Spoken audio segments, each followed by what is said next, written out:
Bismillahirrahmanirrahim. Assalamualaikum warahmatullahi wabarakatuh. Kali ini kami akan mempresentasikan tugas formasi sosial kami.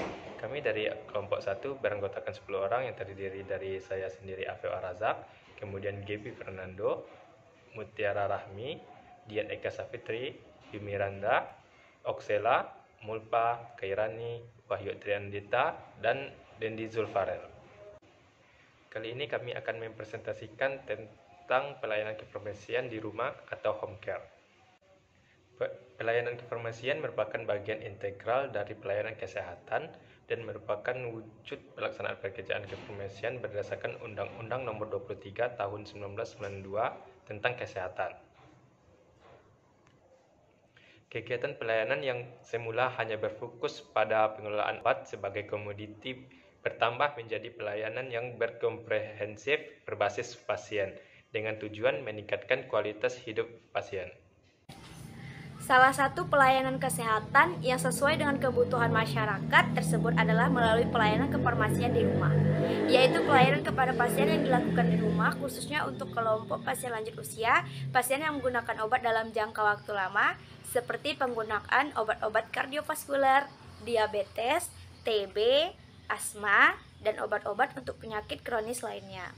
Pelayanan kefarmasian di rumah oleh apoteker diharapkan dapat memberikan pendidikan dan pemahaman tentang pengobatan dan memastikan bahwa pasien yang telah berada di rumah dapat menggunakan obat dengan benar. Di sini saya akan menjelaskan lagi definisi apa sih home care. Nah, definisi pelayanan kefarmasian itu adalah pelayanan kefarmasian di rumah oleh apoteker adalah pendampingan pasien oleh apoteker dalam pelayanan kefarmasian di rumah dengan persetujuan pasien atau keluarganya. Pelayanan kefarmasian di rumah terutama untuk pasien yang tidak atau belum dapat menggunakan obat dan atau alat kesehatan secara mandiri, yaitu pasien yang memiliki kemungkinan mendapatkan risiko masalah terkait obat, misalnya komorbiditas, lanjut usia, lingkungan sosial, karakteristik obat, kompleksitas pengobatan, kompleksitas penggunaan obat, kebingungan atau kurangnya pengetahuan dan keterampilan tentang bagaimana menggunakan obat atau alat kesehatan agar tercapai efek yang terbaik. Sedangkan tujuan dan manfaat. Nah, di sini ada tujuan khusus dan tujuan umum. Tujuan khususnya yang pertama adalah terlaksananya pendampingan pasien oleh apoteker untuk mendukung efektivitas, keamanan, dan kesinambungan pengobatan. Yang kedua, terwujudnya komitmen, keterlibatan, dan kemandirian pasien dan keluarga dalam penggunaan obat atau alat kesehatan yang tepat. Yang ketiga, terwujudnya kerjasama profesi kesehatan, pasien, dan keluarganya. Lalu tujuan umumnya adalah tercapainya keberhasilan terapi obat. Manfaat 1 bagi pasien. 1. Terjaminnya keamanan, efektivitas dan keterjangkauan biaya pengobatan. 2. Meningkatkan pemahaman dalam pengelolaan dan penggunaan obat serta alat kesehatan. 3. Terhindarnya reaksi obat yang tidak diinginkan. 4. Terselesaikannya masalah penggunaan obat serta alat kesehatan dalam situasi tertentu. 2. Bagi apoteker, pengembangan kompetensi apoteker dalam pelayanan kefarmasian di rumah. 2. Pengakuan profesi kefarmasian oleh masyarakat kesehatan, masyarakat umum, dan pemerintah. 3. Terwujudnya kerjasama antara profesi. Prinsip-prinsip pelayanan kefarmasian di rumah atau home care. 1. Pengelolaan pelayanan kefarmasian di rumah dilaksanakan oleh apoteker yang kompeten. 2. Pengaplikasian peran sebagai pengambilan keputusan profesional dalam pelayanan kefarmasian sesuai kewenangan. 3. Memberikan pelayanan kefarmasian di rumah dalam rangka meningkatkan kesembuhan dan kesehatan serta pencegahan komplikasi. 4. Menjunjung tinggi kerahasiaan dan persetujuan pasien. 5. Memberikan rekomendasi dalam rangka keberhasilan pengobatan.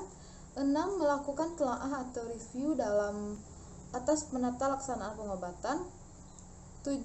Menyusun rencana pelayanan kefarmasian berdasarkan pada diagnosa dan informasi yang diperoleh oleh dari tenaga kesehatan dan pasien atau keluarga.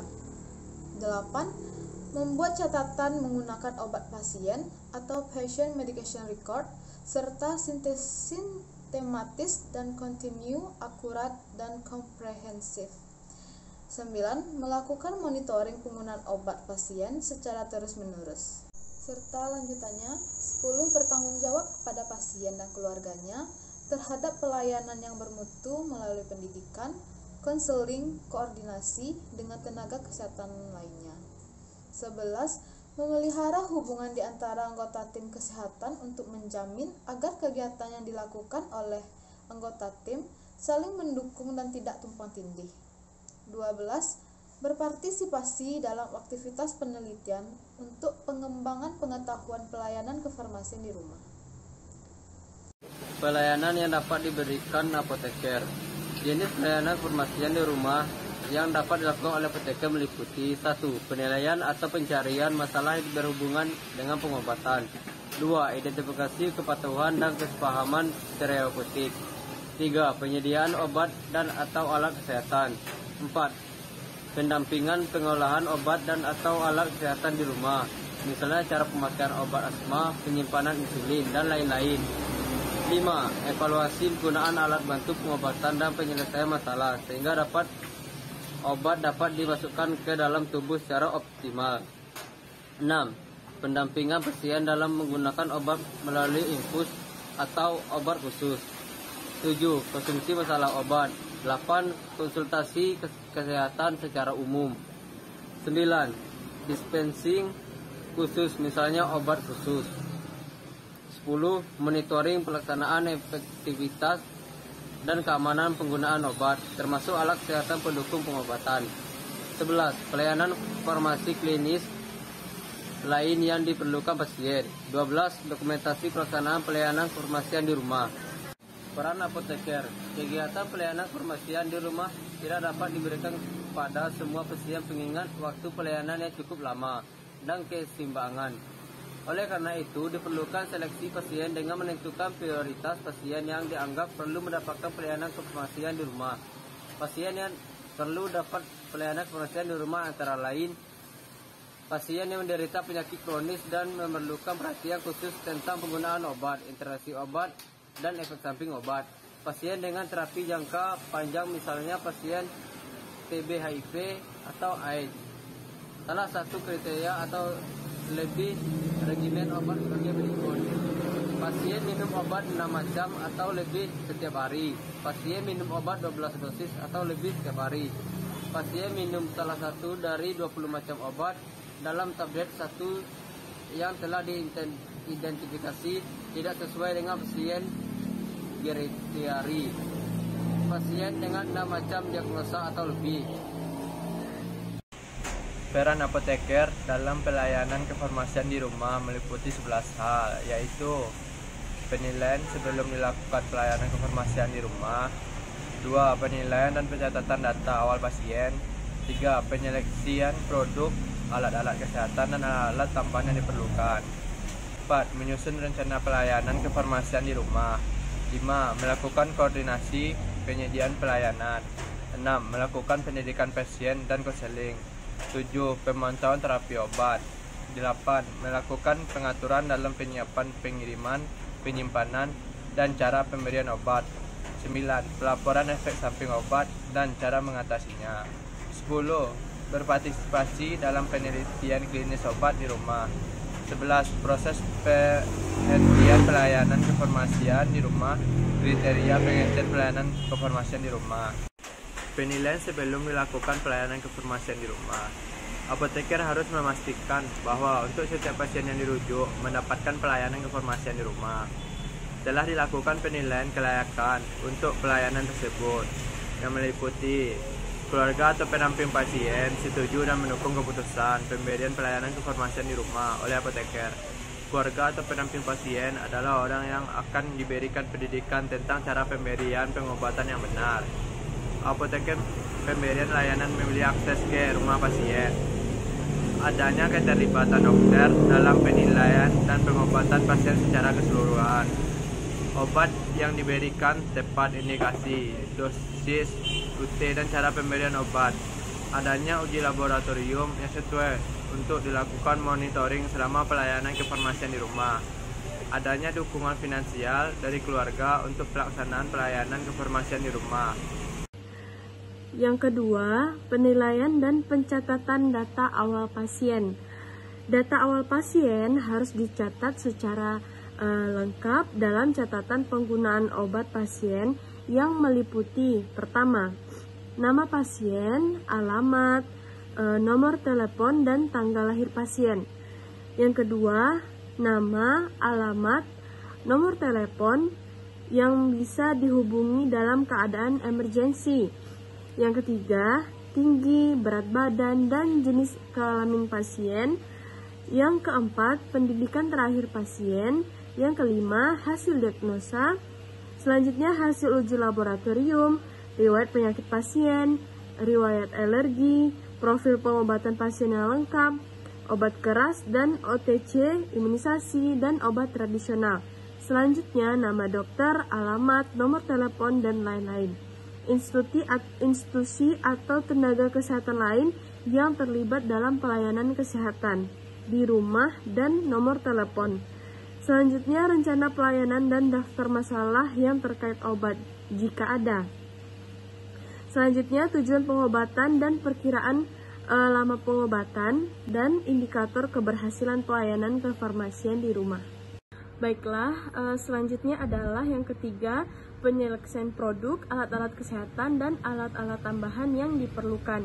Apoteker yang berkolaborasi dengan tenaga kesehatan lain dalam memberikan pelayanan kefarmasian di rumah bertanggung jawab dalam menyeleksi alat-alat infus, obat tambahan, dan alat-alat tambahan seperti dressing kit, syringes, dan administration set.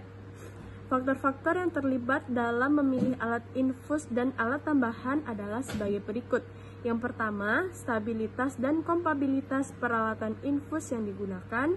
Yang kedua, kemampuan alat infus menerima sejumlah volume obat yang tepat dan pelarut lain, serta dapat menyampaikan dosis dengan kecepatan yang tepat. Yang ketiga adalah kemampuan pasien atau pemberi layanan dalam mengoperasikan infus. Yang selanjutnya adalah adanya potensi komplikasi dan ketidakpatuhan pasien. Selanjutnya, waktu yang memungkinkan bagi pasien untuk menerima infus. Dan terakhir adalah fitur pengaman dari peralatan infus.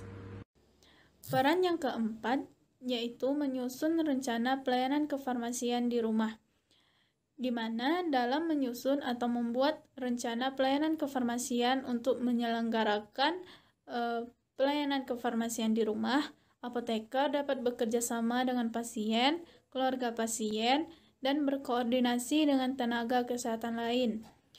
Dan sebaiknya rencana pelayanan kefarmasian ini mencakup beberapa hal. Yang pertama, gambaran masalah aktual dan masalah terkait obat dan cara mengatasinya. Yang kedua, gambaran dari hasil terapi yang dilakukan. Yang ketiga, usulan pendidikan dan konseling untuk pasien. Yang keempat, rencana khusus pelaksanaan monitoring dan frekuensi monitoring yang akan dilakukan. Rencana kefarmasian ini harus didokumentasikan dalam catatan penggunaan obat pasien. Yang kelima, melakukan koordinasi penyediaan pelayanan. Dalam hal ini, apoteker bekerja sama dengan tenaga kesehatan lain. Kegiatan yang dilakukan yaitu yang pertama, memberikan informasi kepada pasien dan keluarga pasien tentang berbagai pelayanan kesehatan yang tersedia di masyarakat yang dapat digunakan oleh pasien sesuai dengan kebutuhan mereka. Yang kedua, membuat perjanjian atau kesepakatan dengan pasien dan keluarga pasien tentang pelayanan kesehatan yang diberikan. Yang ketiga, mengkoordinasikan rencana pelayanan kefarmasian kepada tenaga kesehatan yang terlibat dalam pelayanan kefarmasian di rumah kepada pasien berdasarkan jadwal kunjungan yang telah dibuat. Yang keempat, bekerja sama dengan tenaga kesehatan lain dalam memberikan pelayanan kesehatan kepada pasien sepanjang rentang perawatan yang dibutuhkan pasien. Yang kelima, melaksanakan pelayanan kefarmasian berfokus dengan tujuan akhir, yaitu meningkatkan kemandirian dan kualitas hidup pasien. Yang keenam, melakukan rujukan dan keputusan penghentian pelayanan kefarmasian di rumah. 6. Melakukan pendidikan pasien dan konseling. Apoteker bertanggung jawab memastikan bahwa pasien menerima pendidikan dan konseling tentang terapi pasien. Apoteker harus mudah dihubungi jika ada pertanyaan atau munculnya permasalahan yang terjadi pada obat. Apoteker juga menyediakan informasi tambahan dalam bentuk tulisan untuk memperkuat informasi yang diberikan secara lisan. 7. Pemantauan terapi obat. Apoteker secara terus-menerus bertanggung jawab melakukan pemantauan terapi obat dan evaluasi penggunaan obat pasien sesuai rencana pelayanan kefarmasian dan disampaikan semua hasilnya kepada tenaga kesehatan yang terlibat dalam pengobatan pasien. Hasil pemantauan ini didokumentasikan dalam catatan penggunaan obat. 8. Yaitu melakukan pengaturan dalam penyiapan pengiriman, penyimpanan, dan cara pemberian obat. Apoteker harus memiliki keterampilan yang memadai dalam pencampuran, pemberian, penyimpanan, pengiriman, dan cara pemberian obat dan penggunaan peralatan kesehatan yang dibutuhkan. Pencampuran produk steril harus sesuai dengan standar yang ada. Apoteker menjamin bahwa pengobatan dan peralatan yang dibutuhkan pasien diberikan secara benar tepat waktu untuk mencegah terhentinya terapi obat. Selanjutnya juga, apoteker menjamin kondisi penyimpanan obat dan peralatan harus konsisten sesuai dengan petunjuk pemakaian baik selama pengiriman obat dan saat disimpan di rumah pasien. Yang kesembilan yaitu pelaporan efek samping obat dan cara mengatasinya. Apoteker melakukan pemantauan dan melaporkan hasil monitoring efek samping obat dan kesalahan pengobatan. Apoteker juga memastikan dokter telah mengonfirmasi setiap kemungkinan munculnya efek samping obat. Efek samping yang muncul dapat dijadikan indikator mutu pelayanan, dan monitoring efek samping obat harus menjadi bagian dari program pelayanan secara terus-menerus. Reaksi efek samping yang serius dan masalah terkait obat harus dilaporkan ke Badan POM RI. 10. Berpartisipasi dalam penelitian klinis obat di rumah. Apoteker sebaiknya berpartisipasi dalam penelitian klinis penggunaan obat di rumah yang diawali dengan penelitian di pelayanan kesehatan dan dilanjutkan selama dilakukan pelayanan kefarmasian di rumah. Dalam melakukan penelitian klinis obat di rumah, apoteker sebaiknya telah memperoleh dan memiliki informasi yang cukup tentang protokol penelitian obat. Yang ke-11 ada proses penghentian pelayanan kefarmasian di rumah. Di sini ada kriteria penghentian pelayanan kefarmasian di rumah. Yang pertama ada hasil pelayanan tercapai sesuai tujuan. Yang kedua, kondisi pasien telah stabil. Yang ketiga, keluarga sudah mampu melakukan pelayanan di rumah sendiri. Yang keempat, pasien dirawat kembali di rumah sakit. Yang kelima, pasien menolak pelayanan lebih lanjut. Yang keenam, pasien pindah tempat ke lokasi lain. Dan yang ketujuh, pasien meninggal dunia. Sekian presentasi dari tugas kelompok kami. Apabila ada kesalahan kami mohon maaf. Terima kasih dan Assalamualaikum warahmatullahi wabarakatuh.